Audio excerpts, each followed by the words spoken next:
Congress party कहती है भैया हमारी तो डीएनए हिंदुस्तान की है।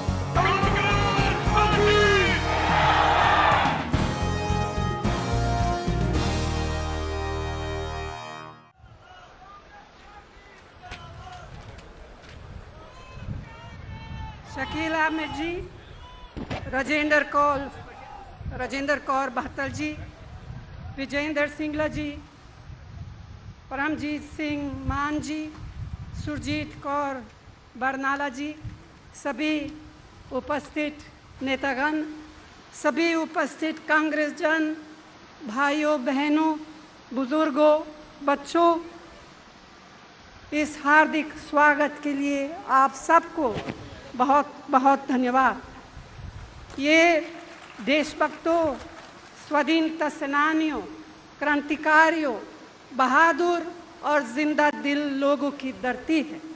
यह शहर शांति और भाईचारे का संगम है। यहाँ पर गुरु ग्रंथ साहिब और पवित्र गीता दोनों का प्रकाश एक ही जगह मौजूद है और ऐसी धरती को मैं प्रणाम करती हूँ।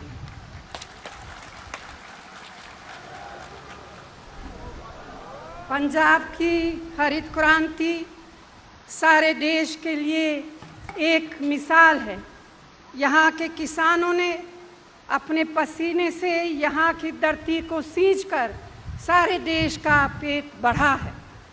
पंजाब देश का अन्नदाता तो है ही, यहाँ के बहादुर जवानों ने भी देश के लिए अपना खून बहाने से कभी पीछे नहीं हटे।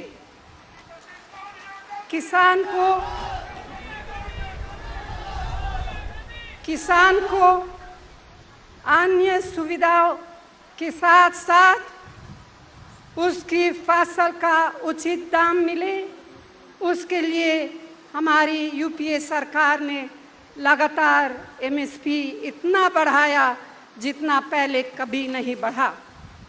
मुझे मालूम है कि इन दिनों हमारे किसान भाई मंडियों में गेहूं बेचने के लिए कितने परेशान हैं, लेकिन सवाल ये है, सवाल तो पूछना है यहाँ की सरकार, पंजाब सरकार को, इनकी क्या कोई चिंता है, कोई सुविधा दे रही है?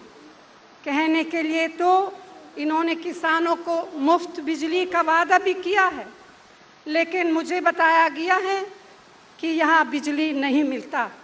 तो जब बिजली मिलती ही नहीं तो मुफ्त बिजली का क्या फ़ायदा है?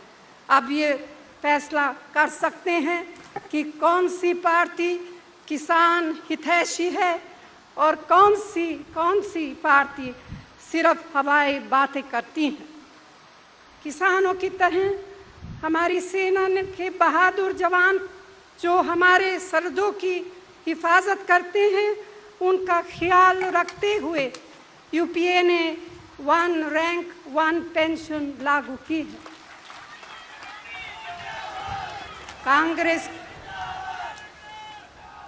कांग्रेस की सरकारों में तरक्की के रास्ते पर आगे बढ़ने वाला पंजाब आज अकाली दल भाजपा के कुशासन के चलते दिवालिया हो गया है।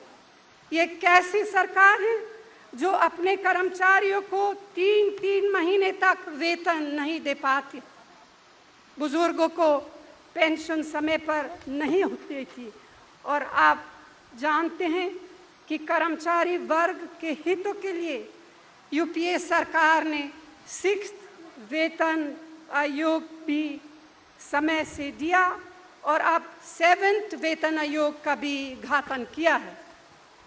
यूपीए सरकार ने दलित और आदिवासी भाई बहनों के लिए तमाम कदम उठाए हैं।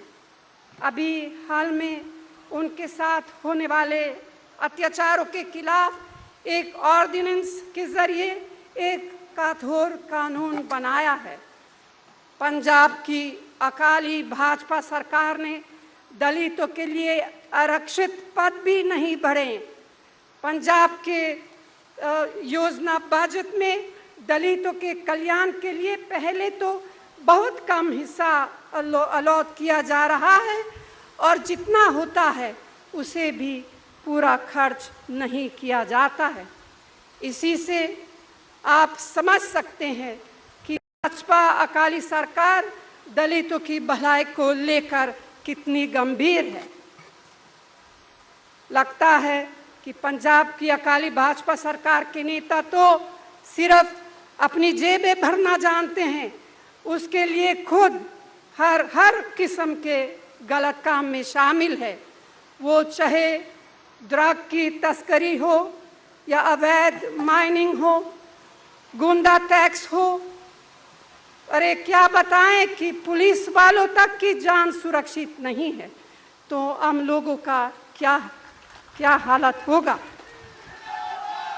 आप जानते हैं कि पंजाब के जवान आज नशे की लत में बर्बाद हो रहे हैं।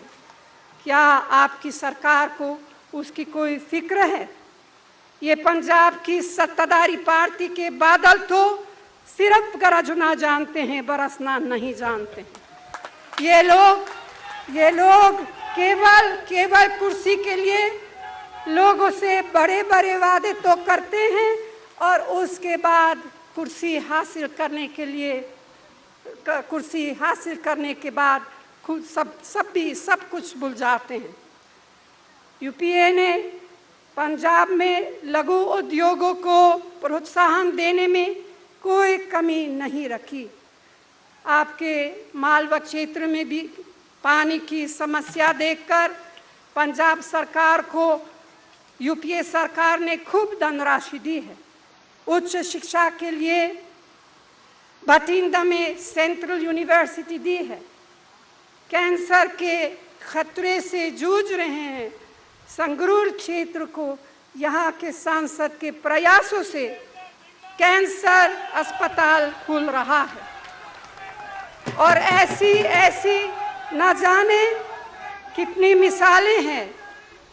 आखिर जो करोड़ों की धनराशि यूपीए सरकार ने यहाँ की सरकार को दिया है, इसका इस्तेमाल कहाँ हुआ है, यह सवाल जरूर आप इस सरकार से पूछिए।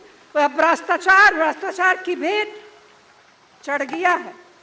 तो भाई और बहनों, आजकल अकाली दल की सहयोगी भाजपा के मुख्य प्रचारक गुजरात के नाम पर देश में एक मॉडल भेज रहे हैं। वह है श्री नरेंद्र मोदी के मॉडल। आपको मालूम है उस मॉडल के गुजरात में क्या हो रहा है? 50 सालों से बसे हमारे सिख भाई बहनों को वहाँ से दखल कर रही हैं और उनकी ज़मीनें छीन रही हैं। और अकाली दल इस जुल्म के खिलाफ आवाज़ उठाने की बजाय उनके इस अत्याचार में बराबर की भागीदार। उस गुजरात मॉडल में गुजरात के आज भी बड़ी संख्या में ऐसे गांव जहां लोग पीने के पानी के लिए तरस रहे हैं। 5 साल तक की उम्र का हर दूसरा बच्चा कुपोषण का शिकार है। वहाँ जिन्हें रोज़ाना, आप ज़रा सोचिए, जिन्हें रोज़ाना 11 रुपए से ज़्यादा मिलता है, मोदी मॉडल में उन्हें गरीबी रेखा के नीचे नहीं माना जाता है। 45,000 एकड़ ज़मीन कौड़ियों के दाम केवल एक उद्योगपति को दे दी जाती है। मैं सिर्फ इतना कहूँगी कि हे भगवान, देश को बचाओ इस तरह के मॉडल से। भाई और बहनों, हमारे प्रधानमंत्री डॉक्टर मनमोहन सिंह जी के नेतृत्व में यूपीए सरकार ने पिछले 10 वर्षों में बुनियादी ढांचे को मजबूत करने के लिए ऐतिहासिक और क्रांतिकारी कदम उठाए हैं। 14 करोड़ लोगों को गरीबी रेखा से ऊपर उठाया। शिक्षा और स्वास्थ्य संस्थाओं की स्थापना के लिए एक बहुत बड़ी रकम का निवेश किया है। सड़कों, रेल बंदरगाह, इस्पात और ऊर्जा के क्षेत्रों की क्षमता को बेमिसाल बढ़ाया है। 37,000 करोड़ रुपए महिला स्वयं सहायता समूह के लिए दिया और 55,000 करोड़ शिक्षा लोन के तौर पर उपलब्ध कराया है। और ये सिर्फ कुछ मिसालें हैं। हमने अपने घोषणा पत्र में अपनी नीतियों और कार्यक्रमों का विस्तार से जिक्र किया है।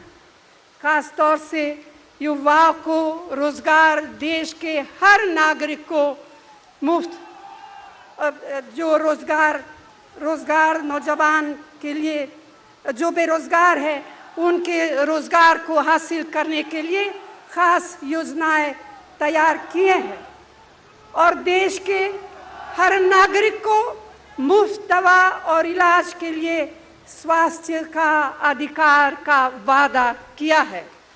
भूमिहीन और गरीब परिवारों को मकान के लिए आवास के अधिकार का वादा किया है। बेसहारा बुजुर्गों, विधवाओं और विकलांगजनों के लिए पेंशन सुरक्षा का वादा किया है। छोटे और मध्यम वर्ग के उद्योगों को नई तकनीक उपलब्ध कराने और अलग अलग व्यापार में निवेश करने की सुविधाएं देने का वादा किया है। मैन्युफैक्चरिंग को बढ़ावा देने के लिए इंडस्ट्रियल कॉरिडोर बन रहा है, जिससे नए कारखाने स्थापित होंगे और रोजगार के नए अवसर पैदा होंगे। इन वादों को हम लोग वैसे कांग्रेस पार्टी में जो हम वादे करते हैं वो ईमानदारी के साथ निभाते हैं। तो इन वादों को हम पूरी ईमानदारी के साथ पूरा करेंगे। भाइयों और बहनों, ये चुनाव सिर्फ पंजाब का तय नहीं करेगा, सारा देश का तय करेगा कि देश किस रास्ते पर चलेगा। एक तरफ कांग्रेस की विचारधारा है जिसमें आर्थिक विकास के साथ साथ किसान, कमजोर, निर्धन और मध्य वर्ग की चिंता है, उनके विकास की चिंता है।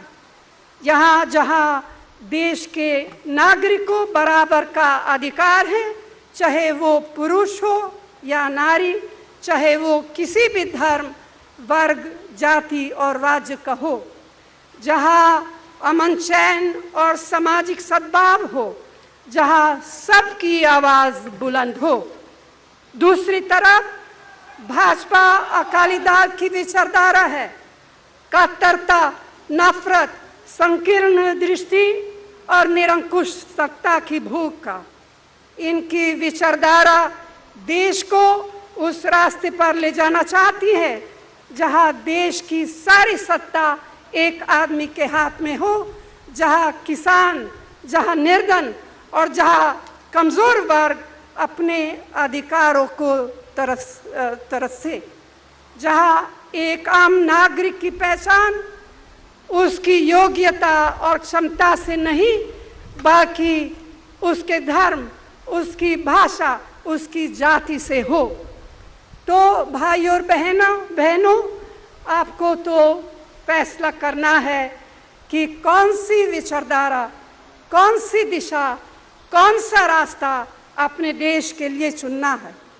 और मुझे आप पर पूरा विश्वास है कि आप गलत रास्ता नहीं चुनेंगे, आप सही रास्ता चुनेंगे और आप कांग्रेस का रास्ता चुनेंगे और कांग्रेस का रास्ता चुनेंगे और विजेंद्र के साथ हमारे सभी उम्मीदवारों को भारी बहुमत से जिताएंगे और देश को और तेजी से तरक्की के रास्ते पर ले जाएंगे।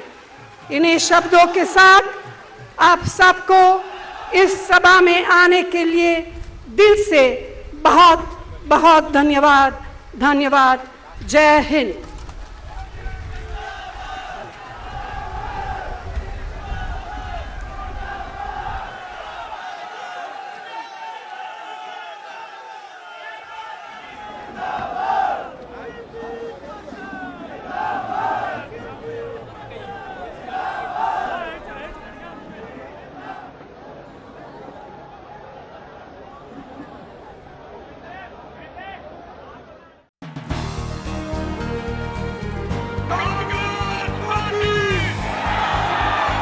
कांग्रेस पार्टी कहती है भैया हमारी तो डीएनए हिंदुस्तान की है।